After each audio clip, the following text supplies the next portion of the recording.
What is happening? What's going on, Nick? What's going on, everybody? It's Mikey Wine here, and you guys know me as Gundamonium Works. And guess what? This is my 100th live stream. Oh, what a deal! I don't even know what to say. But it's 100, and this is part 3 of the Warhammer commission project, and probably the last for that. I'm going to finish it up tonight, I think. So, what up, Nick? Good to have you in. First thing. Usually it's a competition between you and Angel to get in here first, but he's got his puppy in the clinic getting some eye surgery done, so he's got to pass tonight. He may not make it on. We'll see. But anyway, yeah, guys, I've been doing this for a little while, and I just realized I was looking at my YouTube content, all the things on there, and it says that I had yet last week was 99 videos, so this will be number 100. Oh, Angel did make it in. How you doing, Angel? And the puppy looks like she's doing well. Just got to get that cone of shame on her, and then she'll be good. That's what the phone is for. That's right. That's what the phone is for. So, yeah, we've been working on this little commission project. It's been a fun little project, and I think tonight I'm going to finish it up. I finally got the enamel paints in. I was talking about that last week. The order I had placed did not come in. Whatever, due to weather, whatever it is, we've had some really icy cold conditions, so it took an extra day. And but I did finally get that blue in. Those are some Tamiya. It's like sky blue that I could use for the glowing kind of the face and the health bar. You know, the spine has. Anyway, I'll show you that stuff here in a second. Driving home now. I will be safe. Just listen. Don't be looking at your phone while you're driving. That's the important thing. So let's go down here. I got a couple things ready on the bench here because I'm going to be putting some little shrubs. Maybe one, probably just one. Give a nice little touch. There's not a lot of room on the base for maybe two, so I'll probably just do one of these smaller ones here, and I'll show you what those look like. But let me go down to the close-up, and we can see where we're at so far. So last week, I was talking about adding maybe some beams to the slicer. Also, I wanted to paint the visor and the heads-up display and the spine.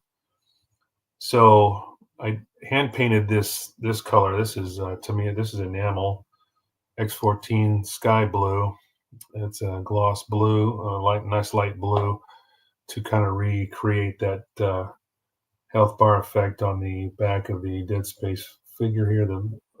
And then another thing, anyway,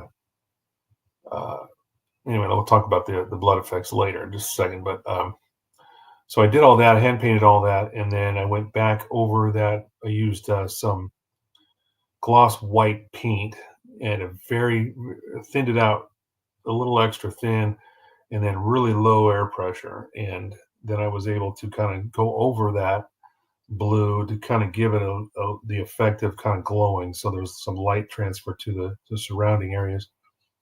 Are those enamels versus testers? I would say these are very good. I mean, testers has been around a long time, but I think Tamiya probably has them in the quality game. I think they're equal to a lot of enamels out there, but that's a good question, Nick. So far, I think these are probably superior. I mean, I've only used them for basically doing small stuff like this and reverse washes and things, which is kind of what I did here. I just painted them on, and then it's like the visor here. I did that, and then a little kind of half moon below his chin there. That's where the heads-up display would only come up like in the game. So I did that in blue, and then I just went over it with a Q-tip and some enamel thinner and was able to take off the excess. So that's typically what I use enamels for on top of these lacquers. And then I went over and added some some flat coat over that and kind of seal everything in. But I did the spine, and then anywhere there's blue except for the little stasis meter over here in the corner, I went over it with that gloss white, and like I said, very low air pressure. I don't know what the PSI is. I do it basically by sound and you know, because I have two regulators. I've got the regulator on the compressor itself, and then I've got another thumb regulator right up next to the airbrush, so I can adjust my pressures pretty precisely. But I don't know exactly what the actual pressure is because I'm adjusting it as needed. You know, I just kind of do it by my experience and by sound and by feel.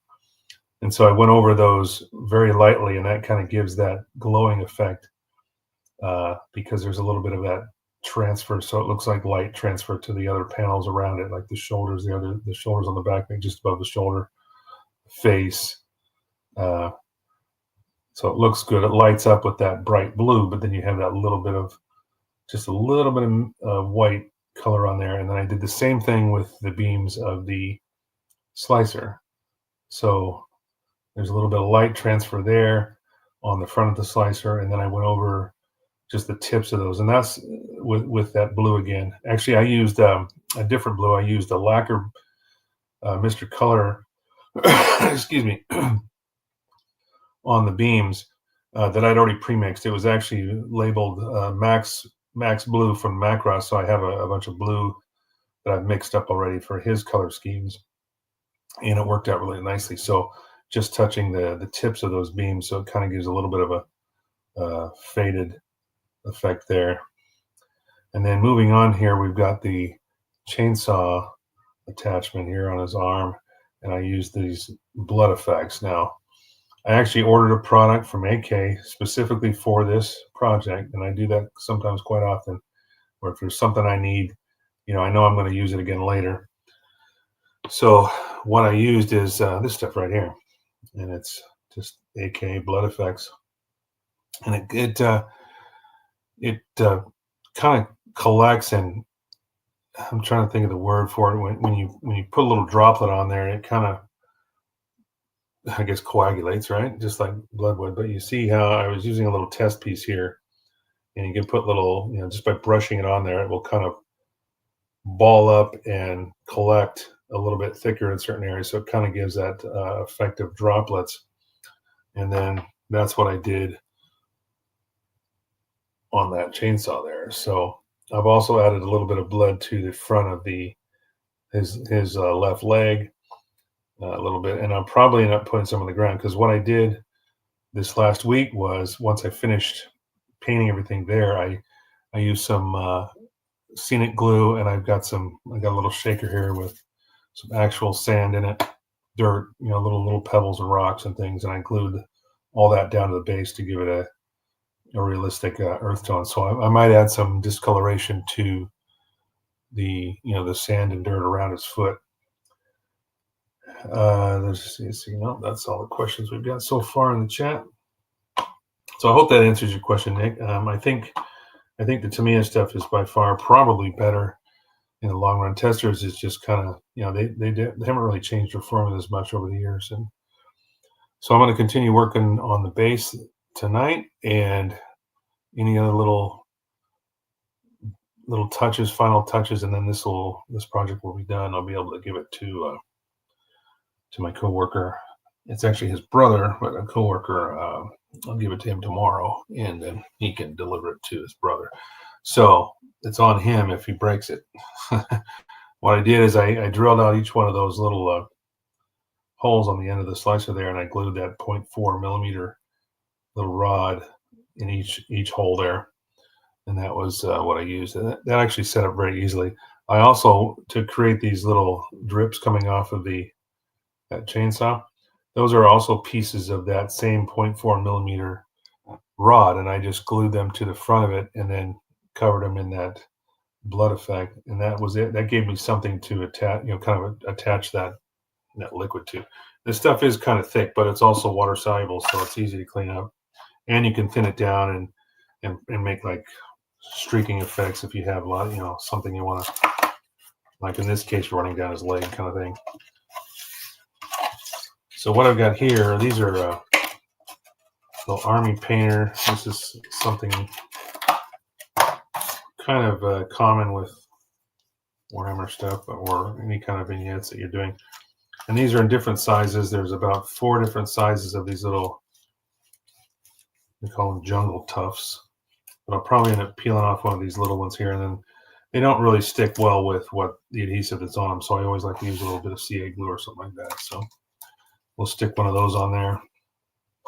So now I got to put the magnifiers on so we can go to work. But that's it as far as what we did between last week and today. I'm just going to go over it one more time. Oh, I also did add a decal there. You can see on his thigh, there's a couple of those little stars that gave it a little bit of almost like maybe like rank or something like that. Just something that a soldier might put on his uniform for trophy march or whatever. I don't know. It was just, I had that kind of creative license to do that a little bit. But yeah, other than that, yeah, so far I think it looks really, really good. It's really come together nicely. So let's get to work. And I think, like I said, I think I'm going to use one of these little ones here. These are pretty small. Just got to kind of peel them off. They're stuck on here pretty good, but they've got a little round like base to them. So I can put just a tiny drop of CA, and that would be perfect to move that on there, and that will settle in nicely into that sand. Actually, I might consider doing some of that discoloration first. Put that tuft on last. Let me move that aside real quick here, because I also have some. This is another one of those colors. This Zandri Dust, and this is another Citadel color.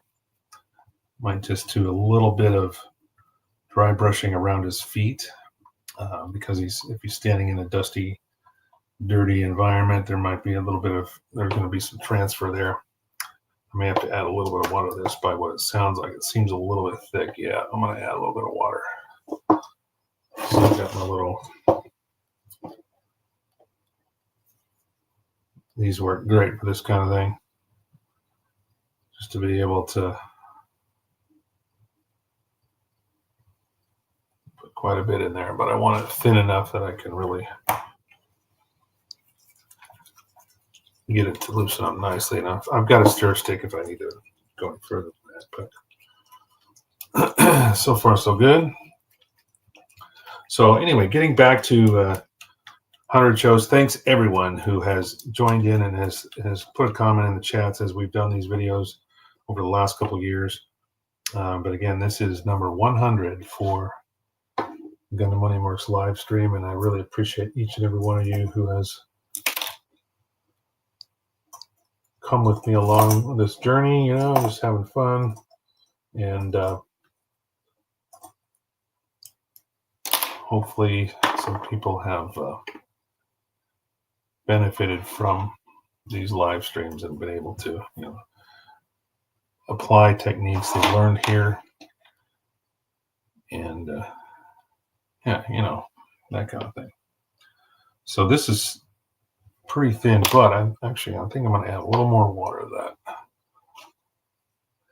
I'm going to thin it out a little more, just so I can almost kind of dry brush, like I said, just dry brush a little bit on his feet, just to give that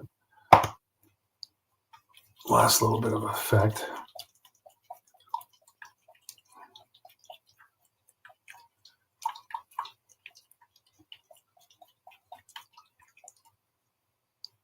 All right, that should be good. That sounds about right. A lot of the stuff I do when I'm thinning paint has a lot to do with how things sound and feel. I don't use ratios. A lot of people might have a special formula that they've used for thinning something. Typically, I do it by visual and how it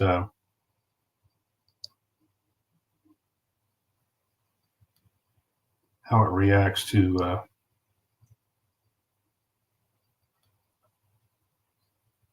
the either when I'm stirring it or whatever, and I can tell just how thin it is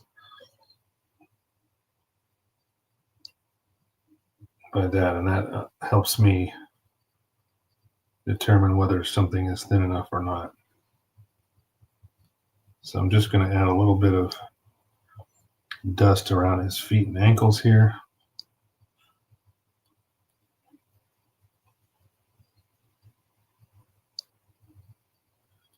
Because again, you're trudging around in the dirt.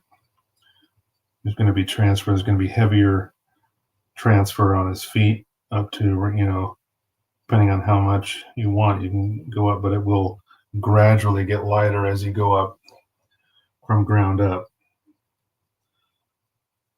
On the ground, as it were, things would be a lot dustier than they would be at the knee level or something like that. So, oops, got a little heavy there. So I'm gonna take on it. And that's the nice part about these being water soluble. You can just, if you do get a little heavy, you just go back and take a dab of water and take it right off, or thin it out, move it around.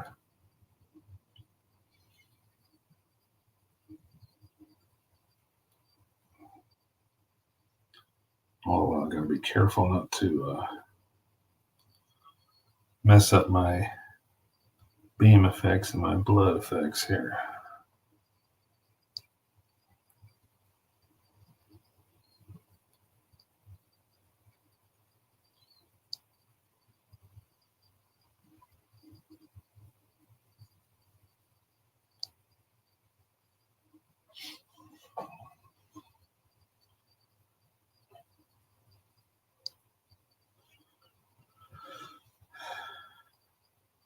So how's everybody's hump day going so far? Next Tuesday, I've just been asked to guest on the Built Sideways podcast. So next Tuesday at 6:30 p.m. Pacific, it'll be 9:30 Eastern, I will be on the Built Sideways podcast talking with those boys, Brian Dinclow, Mr. Bro Builder, Julio Aponte, Flippin' Nubs, those guys, Chris Pabs, all those guys. I'm not exactly sure who else or who's all will be on there, but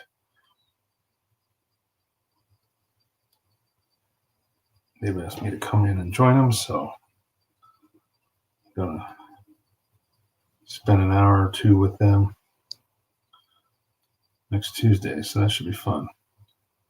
So check it out wherever you guys get your podcast, wherever you listen.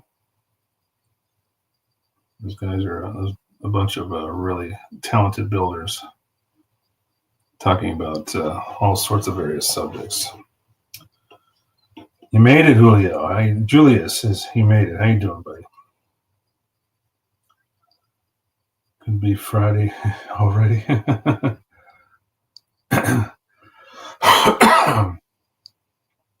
Yeah, don't I wish it was Friday already. I mean, my week would all be over. This is the last of these Saturdays that I have to work for the next 8 weeks, which is kind of nice.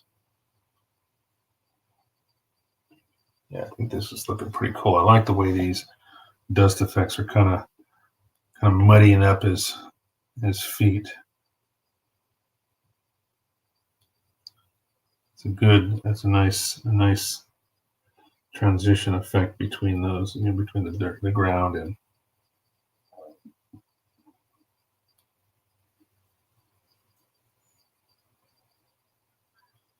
it's kind of dry brush, but in some cases a little bit heavier in some places, but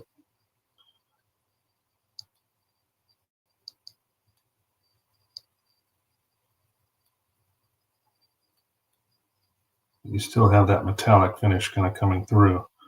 So even though there's mud or dirt there, you still got that sheen. Well, you have a blast with the members of Built Sideways. Well, thanks, Julius. This will be the first time I've ever been on a podcast like that. I've done a couple of times. I've been on various little guest spots here and there. I did a live stream a few years ago. Gosh, it's been a long time actually with a guy from Australia. He doesn't do them anymore, unfortunately, but super chill guy, and did a live stream with him, kind of like a podcast, but actually just a live stream. That was fun too. So it's always good to get out there and have fun doing these kind of things. Okay, so that's pretty good. I'm gonna go ahead and clean my brush out. And I might take some more of these blood effects here and do one last pass with that, just to kind of maybe put some in the ground, in the dirt too, and then I'll put that tuft of my shrubbery, put down the shrubbery. Should be fun. I've known those guys for a lot of years. We used to be on Child of Mecca's. Used to do his. He had a weekly broadcast every week, and we used to always be on there. And so I've known these guys a long, long time. Just haven't been on their podcast. When we did the Mechanism live stream and Mecha Army, all that stuff, it was fun. All right, so I'm going to take a little tin here, and this is just so I can put down a droplet of this blood effect. And this stuff is water-based. I want you to shake it up pretty good before you use it. Oop, it's already gushing out here. And it's a pretty good color too. I mean, it looks like a decent drop of blood, that's for sure.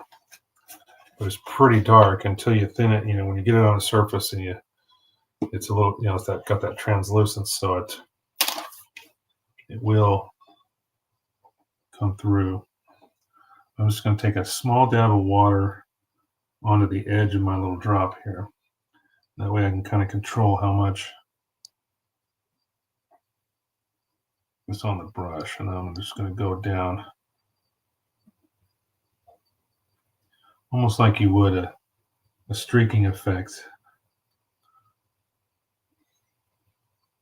with like a oil or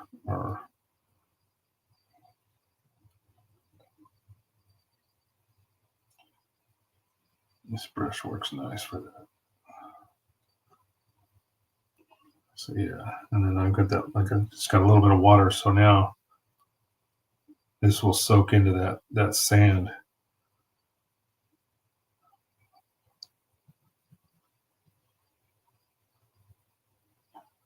Just a little extra texture to this base, a little bit of that blood on the ground.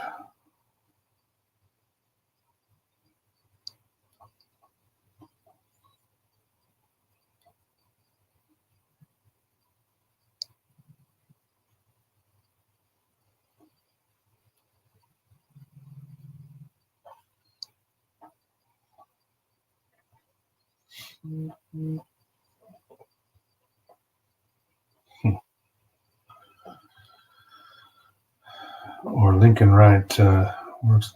Josh Jura from Australia. No, neither one. It was I can't remember his name off the top of my head. He worked for.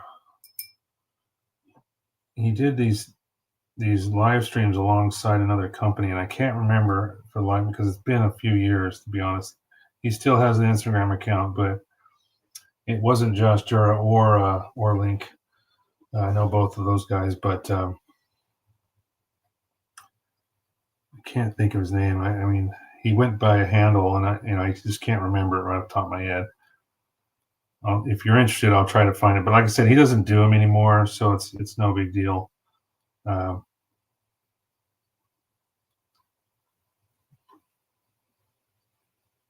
But he was a super nice guy. I mean, super nice guy, really. Actually, you know what though? If you deep dive my my page, my actual Facebook page, far enough back, you might actually be able to find the video, because I think it's still on my Facebook account. as far as like in the videos, if you go to my Gunamonium Works page and you go to videos, you might go back a few years. I mean, we're talking, we've been here for 8 years, so it was probably, and this is when we were still in Pinnacle Sonata, which was our first location here, so that would have been 5-6 years ago.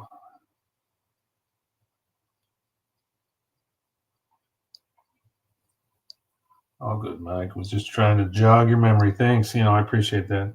I forgot about Josh Jura. Actually, haven't seen him in a while. I don't even know if he's still active as far as like he used to be. I'm just going to add a little more of this blood effect. Considering this is the hand that I was controlling the chainsaw, there's bound to be some transfer there. So I'm going to put a little bit of this blood.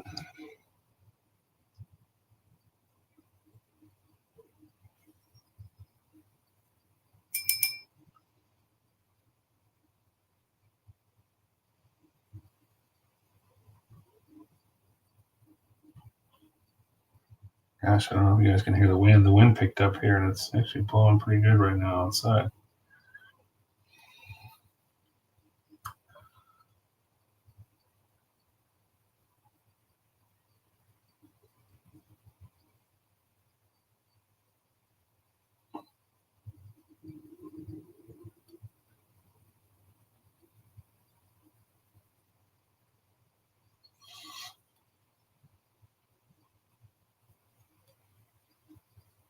I think that looks pretty good.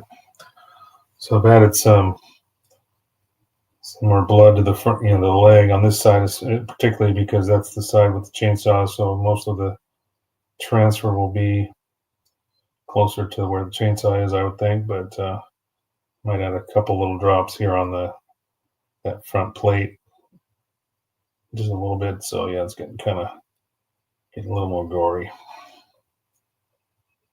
Shows up a little bit brighter on camera. It's not quite as stark on the camera, so.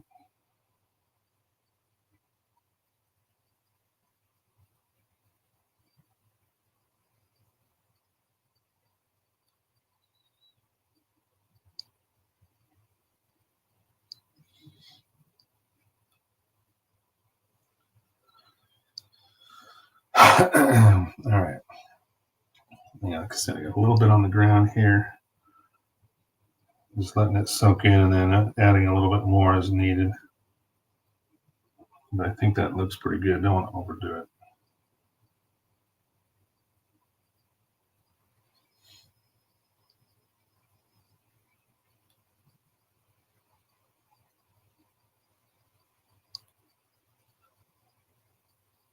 Yeah, I like it. Okay.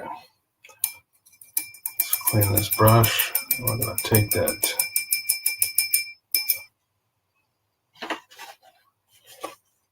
glue down that little tuft of grass. I'll take this while it's still wet and wipe this out. I'm trying to keep these as clean as possible, but they do get paint in them from time to time. All right, I need some CA glue here. Just going to grab this little tuft with a pair of tweezers. Whoops, it just flew off. There it is. Okay. A small little dot on the bottom. We'll stick it right on the base. I'm going to kind of put it in the front, pretty close to the edge, just to kind of add a little texture to the. Is this plugged up? Well, it shouldn't be. I wasn't squeezing very hard. I was trying to control the amount I was getting, but I wasn't getting any glue, so I thought maybe it was plugged, but I got it. There we go. All right, now kind of put this off center just up front here.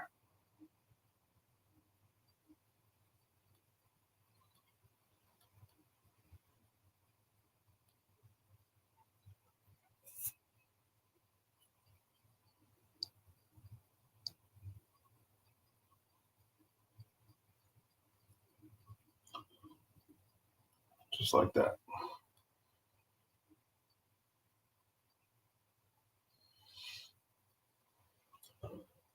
could put one maybe like right behind his left leg. That might work because it's kind of like, they're standing in this open field. I mean, it could be just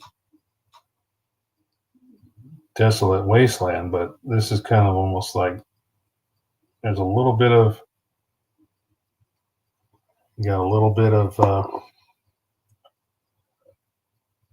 some foliage, but not much. It's still kind of.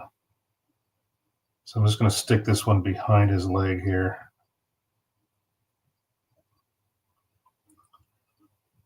There, kind of like that. That'll finish that off.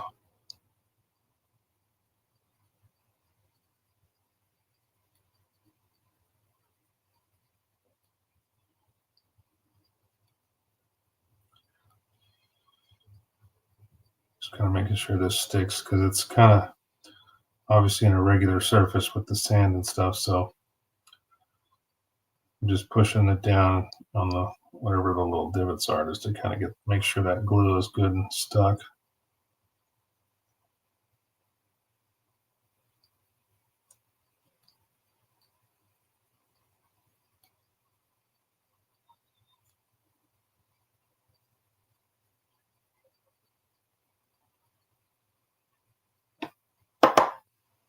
Like a little extra on there. Just pull that off. Don't need it. Yeah, there we go.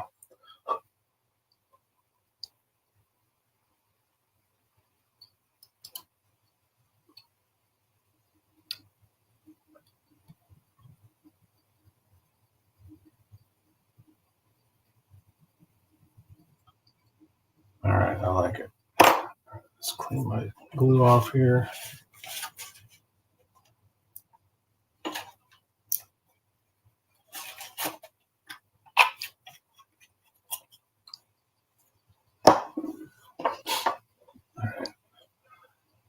I'll let this dry a little bit longer. Then what I need to do is go around the last thing I'm going to do is go around the base here to finish off the actual base, because according to all the Warhammer friends I know, all the games guys, the base has to be completely painted or it's not a usable piece on the board.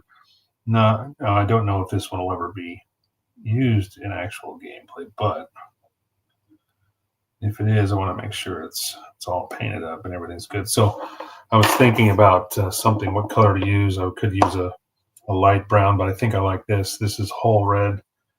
It's Mr. Color number 29, and it's kind of a nice deep brown, but it's got a little bit of red to it. So it's made for like painting a ship's hull. So it's got some red in it, but it is still a brown, which will look nice, I think, in contrast to the rest of the. Okay, so I'm just going to pop these back in my container here for safekeeping. Yeah, this was a good buy. I've used this quite a bit on a few projects. It's nice to have these little three-dimensional options like that when you're trying to do a little vignette or something on the ground.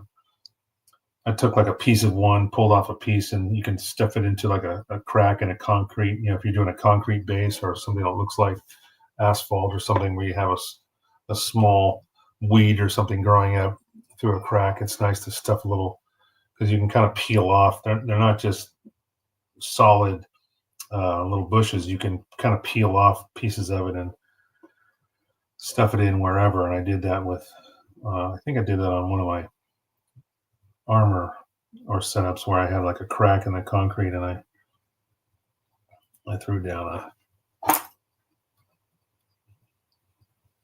one little sliver of one of these into like a crack to make it look like something growing out of the crack, which it's kind of nice.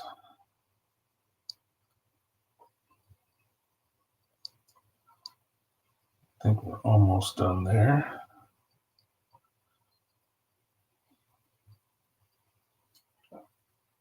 Just need to make sure this is all glued down nicely.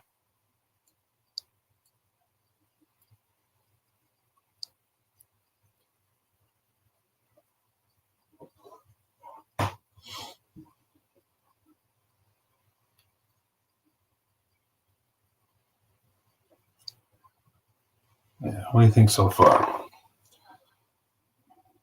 Pretty good.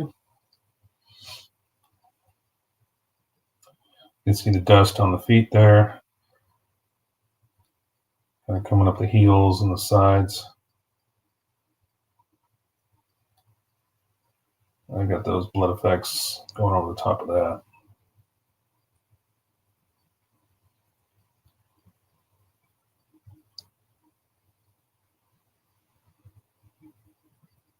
So far, so good. Just made it home and it's calm, huh? So you don't have any wind, huh, Angel? Because we're getting pretty good gusts here. The funny thing is, like our house has the vents in the house, like the various vents from the bathroom fans and the exhaust fans. They have little caps on top, and when the wind blows, you hear the caps popping up and down, almost like a little trap door to keep things out, but also they'll open when there's air coming through the hole, the exhaust tube or whatever opens up this little hatch kind of thing. But when the wind blows, you can hear these caps popping up and down. They're like on a hinge. And so I was in the restroom earlier, and I could hear the exhaust fan, exhaust tube, rattling around from the wind blowing, and I can hear it outside blowing pretty good right now. So I'm trying to get as much done, just in case. Thanks, Nick. Just in case we'll lose power for some reason or not. I mean, we typically have a pretty good power company here that has done a really good job at keeping power on in most extreme situations. Well, this is too pretty thick. Yeah, I think I'm gonna have to thin this down a little bit. This is that whole red. I've got 2 bottles of this. This one's the open one, but it needs to be a little bit thinner, so I'm just gonna grab my leveling thinner here. Awesome looking. Thanks, Julius. I'm just gonna add a little bit of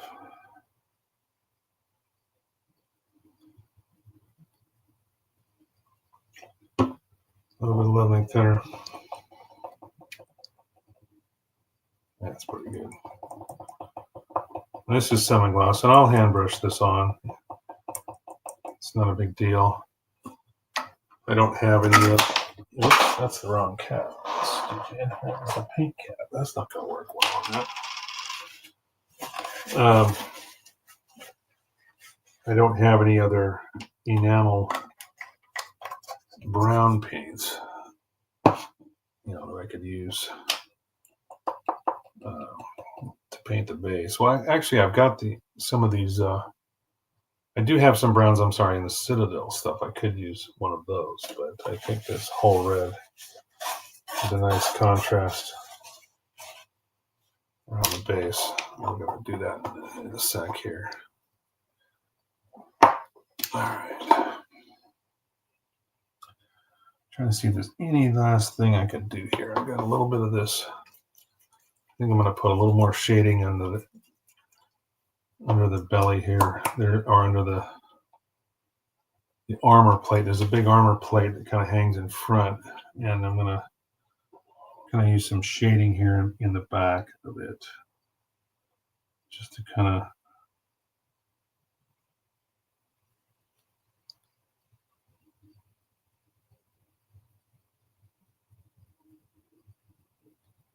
just by where this is located, it would be shaded a little bit more. So I'm just going to add a little bit of this shading under here. This will dry flat. I won't have to go back over it with a flat coat. And the blood effects are nice too because they're glossy. This looks kind of goopy. It's that glossy red, and that white. The rod I use, the 0.4 millimeter rod, is underneath it, so you can kind of still see that. It makes it look translucent. You got that white coming through, that goopiness.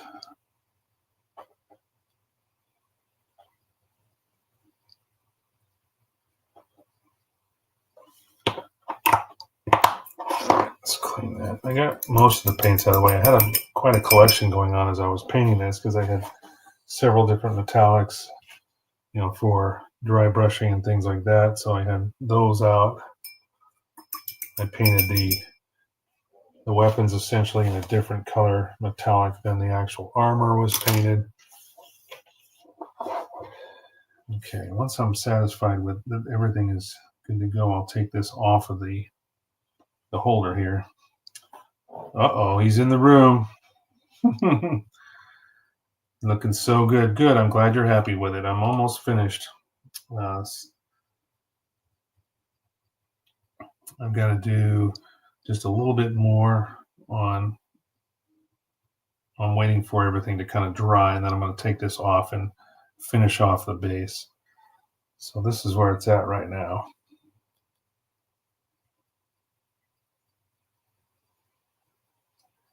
Bloody. There's some blood on the ground. A couple little weeds. You're in. I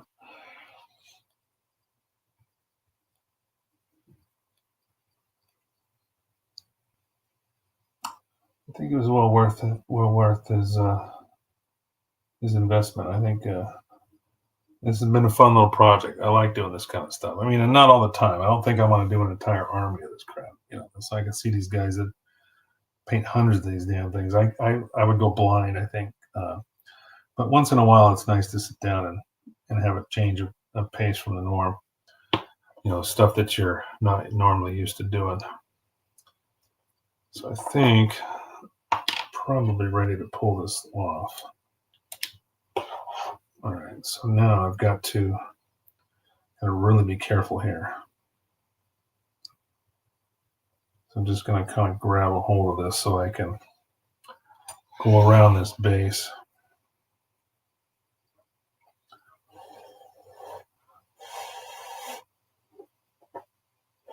Make sure my brush is dry. I was using this earlier, so it's still kind of wet from the water.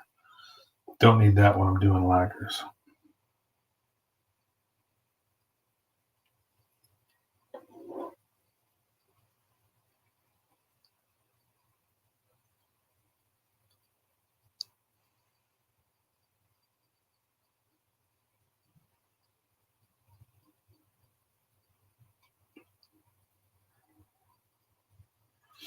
And I will probably do a couple of coats of this. Now this is primered in black.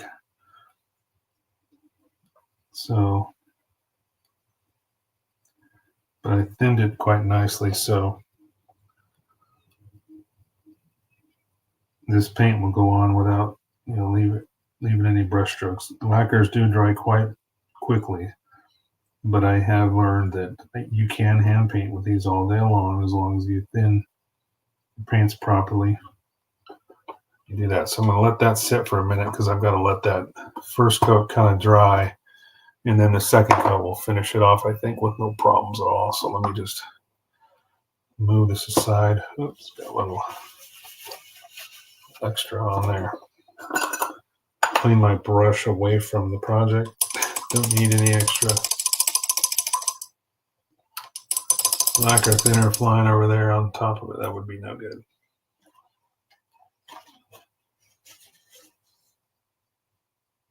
I don't really have another project to do after this. I mean, I could continue building that stupid dog room, whatever you want to call it. But I may just throw that back in the box. I don't know. I don't typically do that very often, but I'm not having fun with that pile of junk. It was probably one of the worst kits I've built in a while. Or started to build anyway. Just not having a good time with it. All right, so I'll let this sit. It's almost dry already. And then we'll go around that one more time. We should be good to go. I think I like the way that red looks. It's a whole red, so it's brown, but it's got a little bit of reddish tinge to it.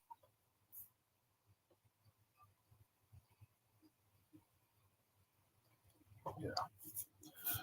Anyway, so how's everybody's hump day going? Everybody good?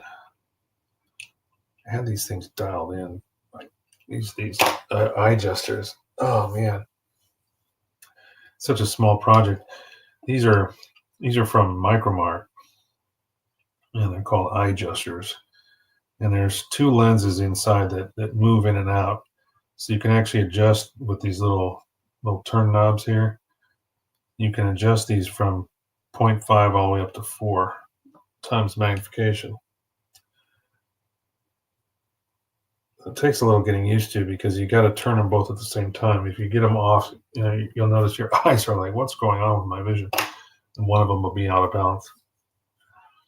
So it takes a little bit of practice, turning them at the same pace.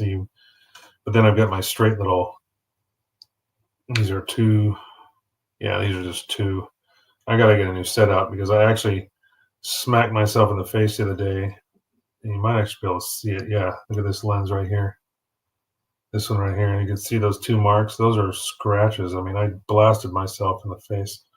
I was trying to snap something on, and I was holding onto this metal piece, and it just slipped out of my hand, and I clocked myself right in the eye almost. I'm glad I had them on, but man, made a permanent scratch on those. I bought a set of these from Amazon. There's like 5 in a set, so I've got extras. But that was not fun. All right. I think we're ready for a second coat here. Yeah, pretty good. Pretty close. The one thing you don't want to do is go too quickly on with the second coat, because if it isn't dry yet and you hit it, then the brush might pull up that first layer of paint because it's not fully cured. I mean, it's obviously not fully cured overnight. It's going to fully cure, but for the sake of, or for purposes of putting a second coat on something like this, if it's not fully dried, you can actually damage the finish. So I can see a couple little spots that are still pretty shiny. So I'm just going to let this sit for a little while longer before we finish that off. So where's your brother, Stephen? Is he in? I thought you told me he was getting on here. Or you said he was anyway. Did he sneak in and I didn't see him? I don't think so. I'll put this cap back on.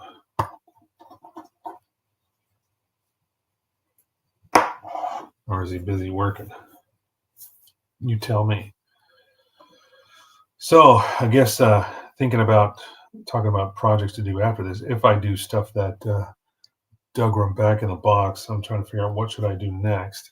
So I may just bring out 4 or 5 kits and like I've done in the past, and let you guys decide, put them all in front, put them on camera, which one do you guys want to see me build, and we'll go from there. So this is still a little wet. I thinned that paint out quite a bit. So Julia says, have you picked your next project, or is that a surprise? I was just talking about that. You read my mind. I was just thinking, what am I going to do next? I don't think I'm going to finish the dug room. I think, I wasn't going to paint it anyway. Even if I did snap it together, I can't see the thing making it to the paint stage, just because it's junk. I'm not too happy with it. And I had it in my backlog for quite a long time, and I thought this would be the time to build it, thinking it was going to be a lot nicer than it was, and I'm just not happy with it. So I got the torso kind of finished, and the problem was there was so many pieces that it was almost like the fit was too tight, so you'd push something in it and it would literally pop right back out, almost like it was squeezing that other piece together. And you try to put something in a slot and it would just push it right back out. It's like, this shouldn't be that way. You should be able to put it together. There should be enough tension to maybe hold it, but not want to pop it right back out. And it was just like, this is ridiculous. I got most of the torso done. I started doing the shoulders and the arms, but that's it. I think, once I started this project, I've been having more fun doing this kind of stuff, this little guy. So I don't think we'll be continuing the dug room. So To answer your question, Julius, I don't know.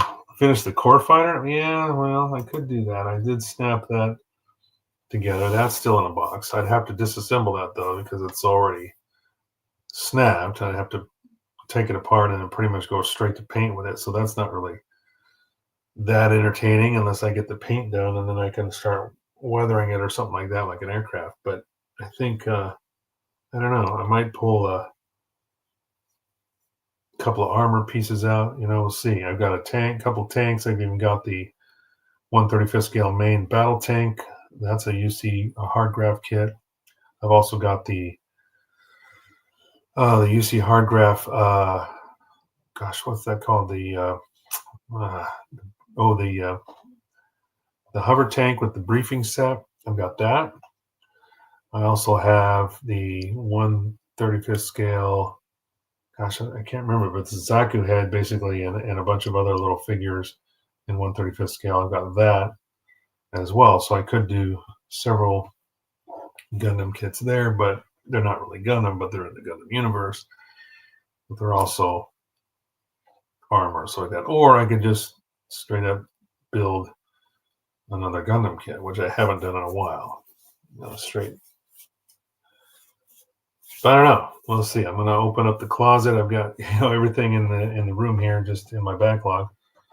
So I could just open it up and see what calls to me. Let's have a look at this base here. Almost there.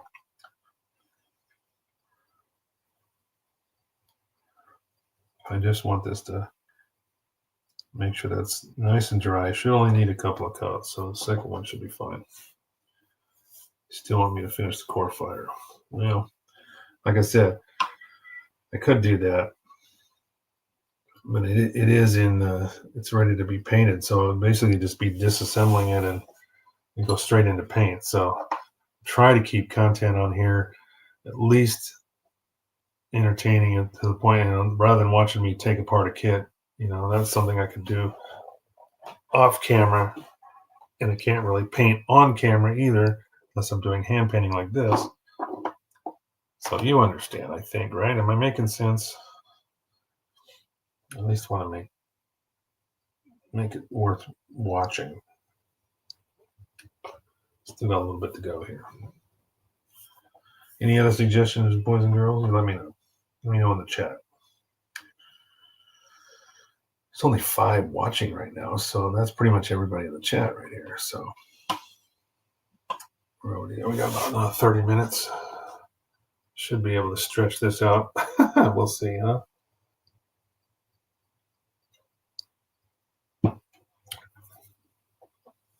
So, Steven, you still in the room? You didn't answer me.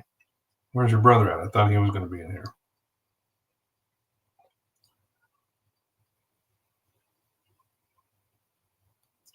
I like the way this looks. I really like those dust effects. That was a good touch.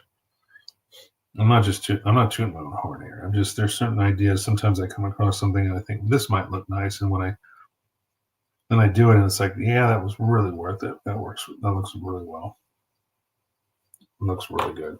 All right, I think we're ready for a second. Is that hover tank one of the two? Yeah, no, not the hover tank. The hover tank doesn't have any. It has a couple of guns on it, but no, the main battle tank is the one with 2 barrels. I have both of them. And that's also 135th scale. Big stuff. Big boys.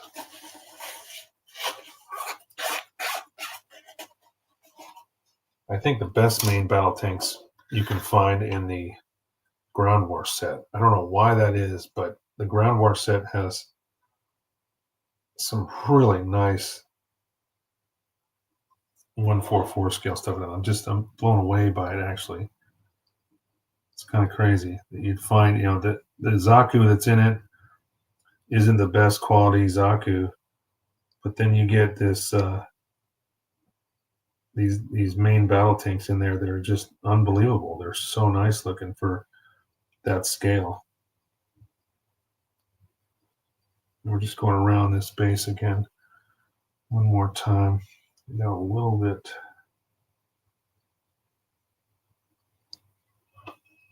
Yeah, I might have to do a third coat on this, to be honest.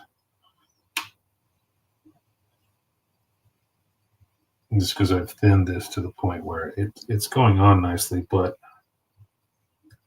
it's going to take a couple to get the coverage I want, which is fine. I mean, I'd rather have it go on smooth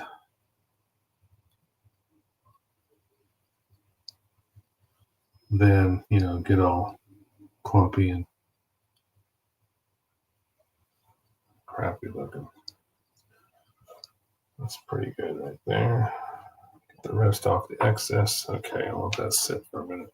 I think the hover tank briefing set. I'll grab it here in a second. You guys can decide for yourselves. It's in my backlog. I actually got that from a friend in California. Has some resin pieces with it too. He'd actually started doing some of the cleanup work when he decided to sell it. And so I took the opportunity to get my hands on it. And now it's one of those kits that's pretty rare. And it seems like everybody wants the damn thing. So let me go grab that real quick. I'm just going to push this guy out of the way.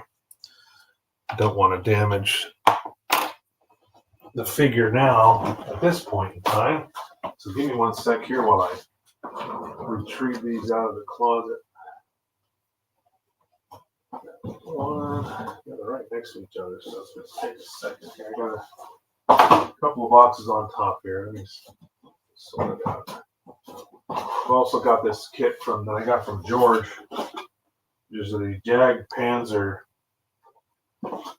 L48 at 1/35th scale from Trex. That's another nice little grab. All right, so here's the briefing set, and then we have the main battle tank.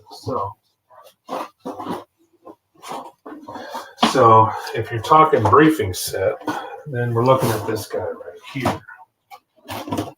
Let me go back to this view so you guys can see a little bit easier. So this is the briefing set.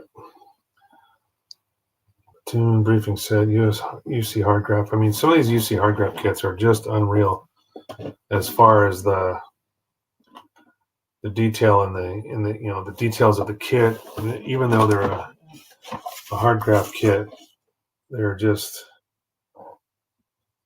the surface details are top notch. So you've got everything you see here. You got the pilots, you've got the briefing set. You can see that over here. There's a table, some little accoutrements. This is maybe a better view showing the different figures, and all those are in this kit as well. So, and then if you wanted to go from there to main battle tank, and these are some rather big boxes too. This is the main battle tank. So again, same scale, 1/35th. You see hardgraph, but this is the full tank. And I think, if I'm not mistaken, there's even some photo etch, which I think is, I don't know. I think that might be photo etch. I have to open it up to be sure. Yeah, it's a pretty nice kit. And, one of those rare ones. Seems to be harder and harder to find. I got lucky with this one. Speaking of the same friend of mine, I'm talking about a guy named Dan Salas. He's also goes by, what is his handle? Fanakatown. Fanakatown is his handle on Facebook and Instagram. But anyway, he was walking through like a model swap meet and saw this main battle tank for I think it was $25 or something. It was ridiculously low price. And he messaged me, "Hey man, do you want one of these? I already have one." Whatever. He wanted to know if I wanted it. He ended up buying it for me. It shipped it here for me. So yeah, that was a score for sure. All right, so we're looking pretty good on this second coat. Everything's got to sit there and dry. Can't really handle it because I'll get my fingerprints in it. That'll screw everything up. So I've already got a little box set aside here. I'm going to put some foam, probably cut out a circle that I can just kind of stick the base in there. I'm not going to try to cover it up. It's just going to be, there's too many little thin things sticking out. I just want to be able to pop it in there and be able to deliver it without main battle tank. What's this say here? Main battle tank kit was the only UCR graph kit I was able to get. I changed my mind. Do the main battle tank. Yeah, you changed your mind, huh? After seeing it, it's like, yep. Yeah, I think that's a nice one. I think after doing the Abrams, I think the 135th scale thing is nice.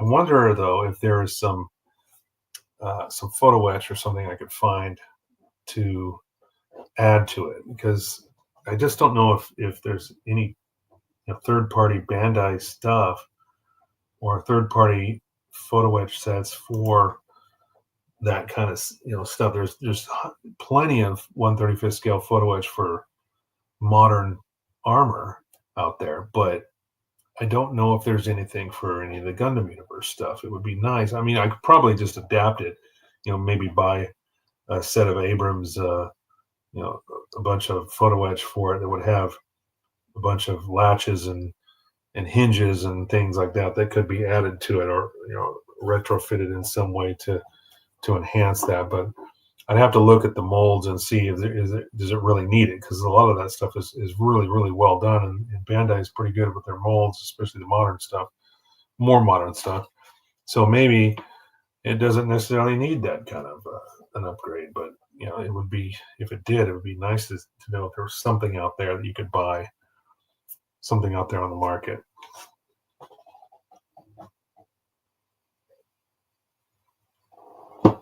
So he's going, his vote, Julius's vote is main battle tank, it would seem.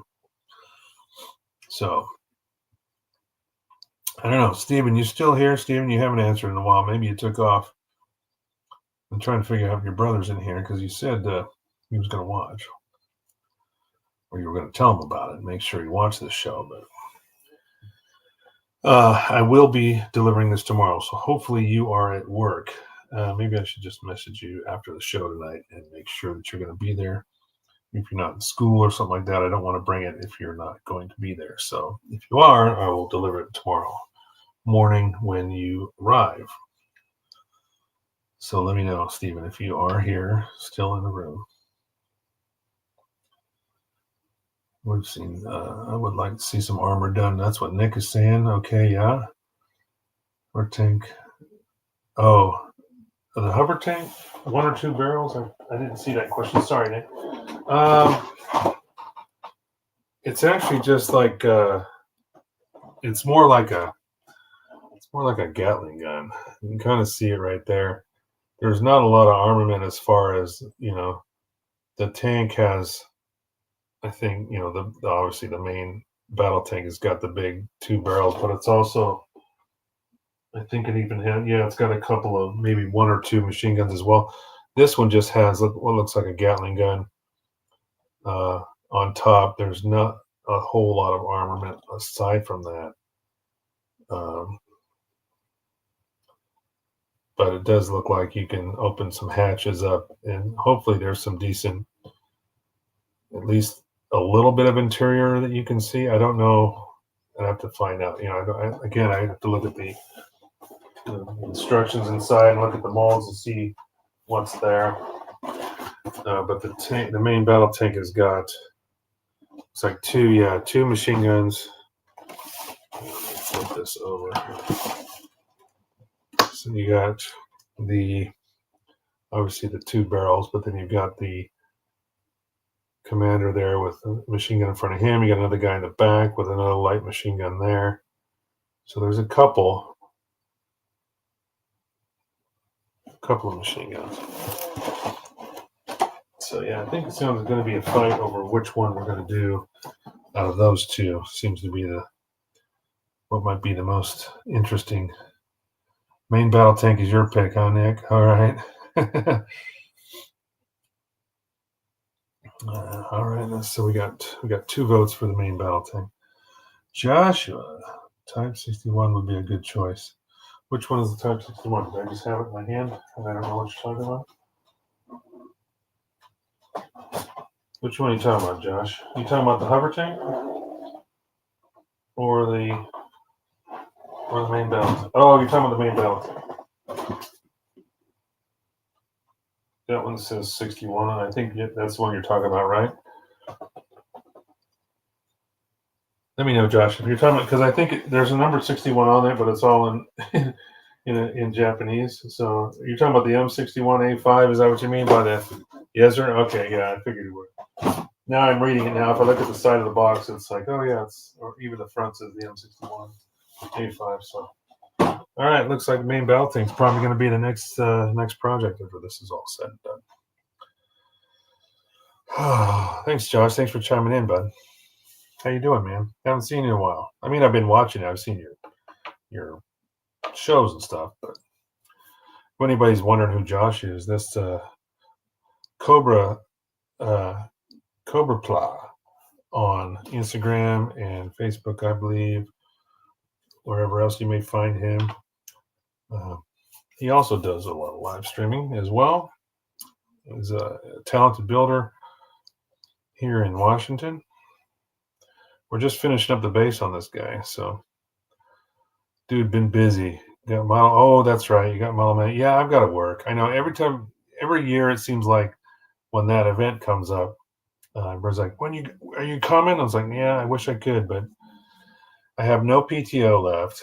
I can't get the time off, and I got to work this Saturday. It sucks because I work 4 Saturdays in a row, and then I'm off for 8. But for some reason, this event always seems to fall on one of those that month where I'm working Saturdays. So I'm not gonna be able to make it this time either. So anyway, hope you have a great weekend with that. That'd be fun. One of these days I'm gonna make it, but yeah, I will. Thank you. I know. I appreciate you too. I will be missed. It's like, and what he's talking about is Monomania. Isn't that just it's a model show, right? It's not a competition. It's just a display only. Bring whatever genre you want. Of course, Josh is Cobra Pla. He's all about Gundam and everything. So his primary focus is on that.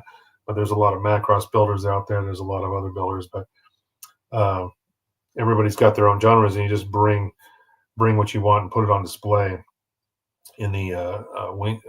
Isn't it a flight museum? I can't remember, what is it called though. Anyway, put it in the chat. That way I can put it on screen, Josh. Let me know where it's at, and that way anybody that's wants to check it out this weekend, is in the Seattle area, can go check it out. It's at the Flight Museum. I can't remember the name of it, but it's off the top of my head. Put me on the spot here. Anyway, it's this Saturday and Sunday, right? 2 days, I think, Saturday and Sunday. But you got to set up Friday night. If you Museum of Flight, there we go. Let me put that on screen. So this weekend at Museum of Flight, 15th and 16th, yeah, Saturday and Sunday, posted on his Instagram. So go check out Cobra Pla, and you'll see the flyer for this. And it's a model show, not a competition, just a straight display only. Bring whatever you want. You got to register ahead of time, though, to get a spot, unless you've got somebody you're going to share a table with. But you can see like a lot of amazing builds, and it's anything from modern armor to Gundam, sci-fi. I think everything you can imagine is there. It just depends on what people show up with. So good stuff. Yeah, Friday's setup was on Friday this year. Yeah.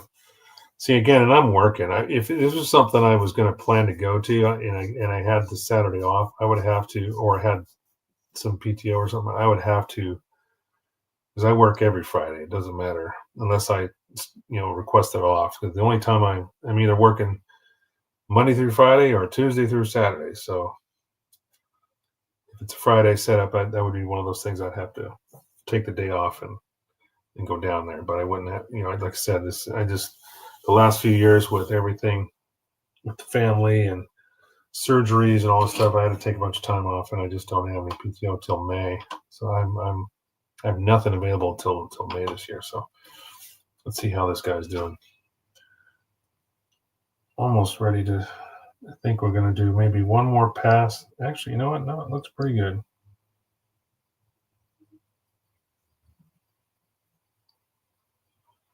It's pretty dry. It's got a little bit of. Josh says he has a special display.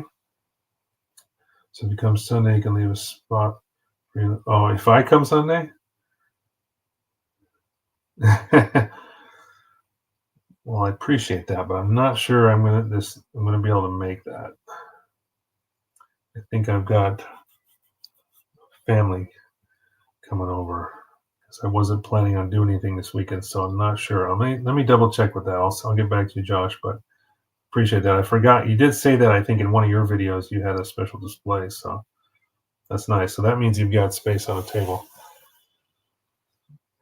If I could, I will, but I'm not sure. Don't hold me to it because I'm not sure I can make that. But I'll get back to you. I'll let you know. In fact, when I find out if I can go, I'll contact you. I may not get back to you, but if I do, that's because it's like, yeah, where do I go? Where do I gotta set up? Let me know. But I'll let you know. All good. Thank you, sir. All right, so let's look at this one more time here. I'm going to go back to the close-up here. And I think, I don't think I need to do another pass. This looks really good. Yeah, 2 coats is all it took. So I think this bad boy is done. So let's bring it up close here. Take the mags off so I can see.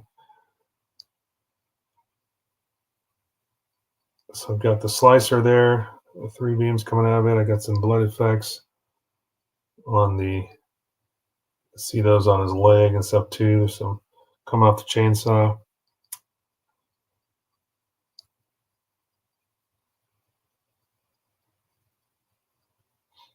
Yeah, it looks good.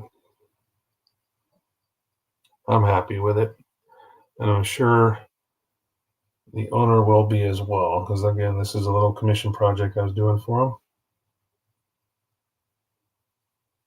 I just don't want to put it back in the handle because I don't want to scratch up the base down now that I've got it done.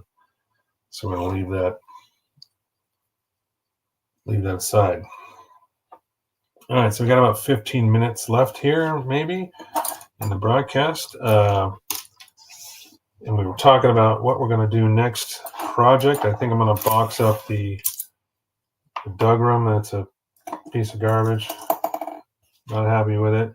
I think Max Watanabe should be just very he should be ashamed of himself for selling a kit like that. It's garbage.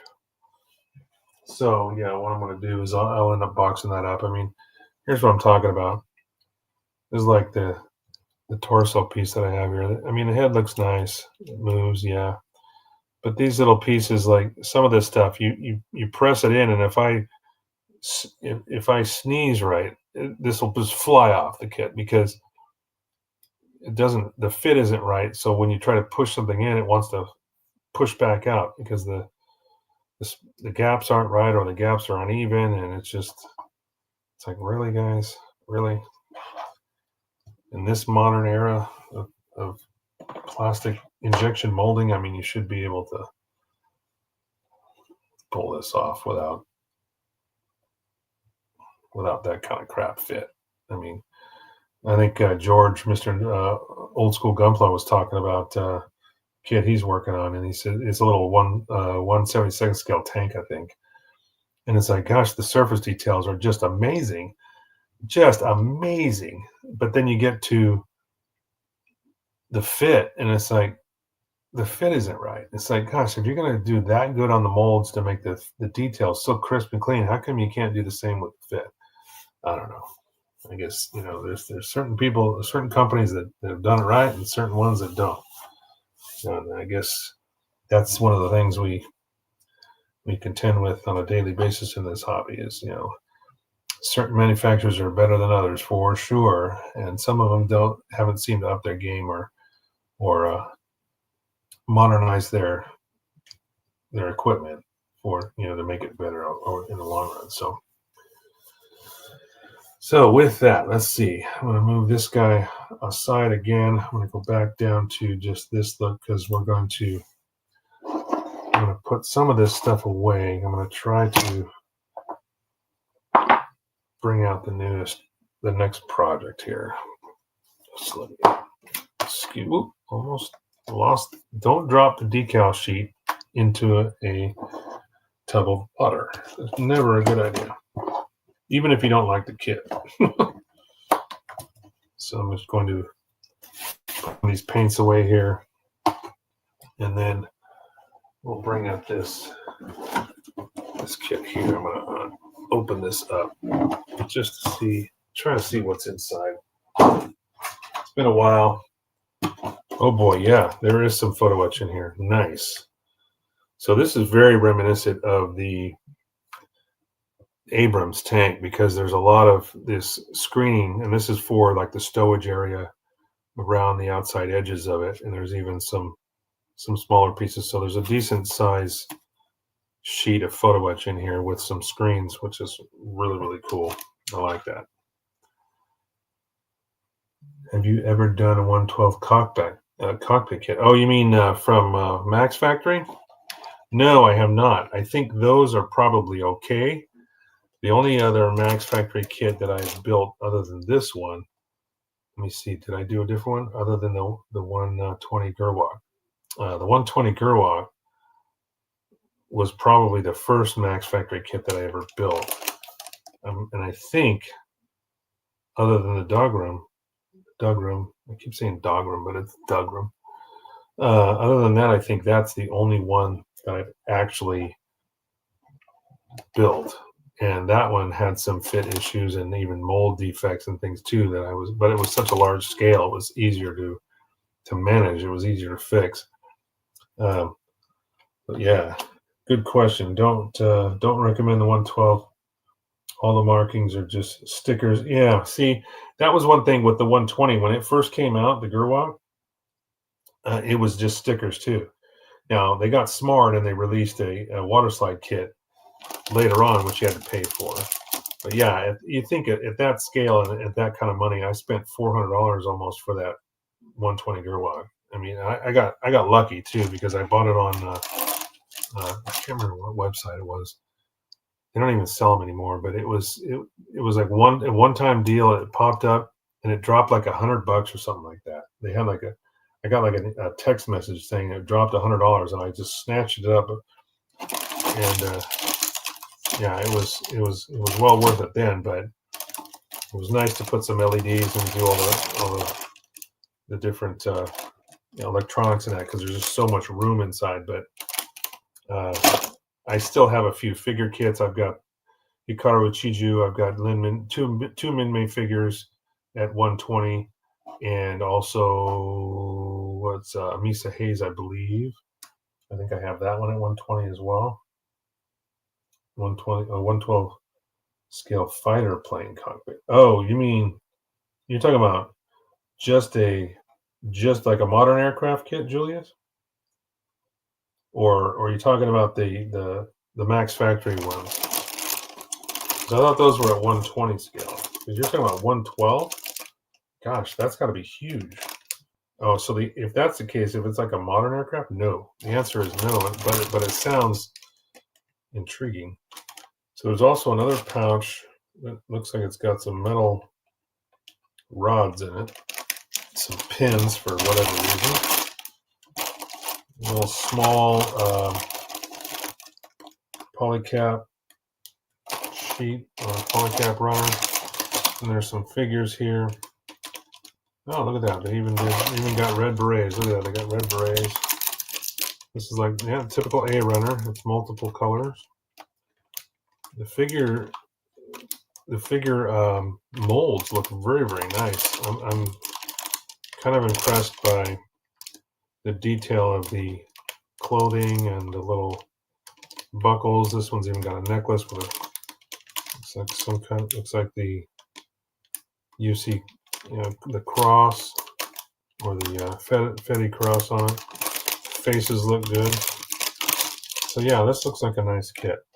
It's pretty big at 135. As far as like compared to the Abrams, I think this is gonna be even bigger than that.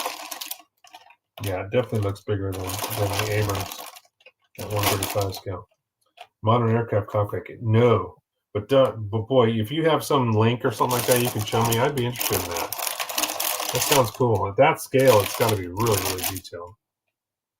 I'd be interested in seeing what that looks like for sure. All right. So before I get too deep into this, I'm just going to put this away. I'm not going to start opening up bags and stuff. I'll do that once I clear the wall. Because, by the way, in front of me, and what you can't see, there's a pegboard behind the camera. And that's where I hang all the runners. So that allows me to keep whatever workspace I have. I mean, it is a little bit tighter with the laptop on here, but normally if I didn't have the laptop on here, I'd have a huge area to work with. But that's why I keep the runners off the board or off the bench and on the wall.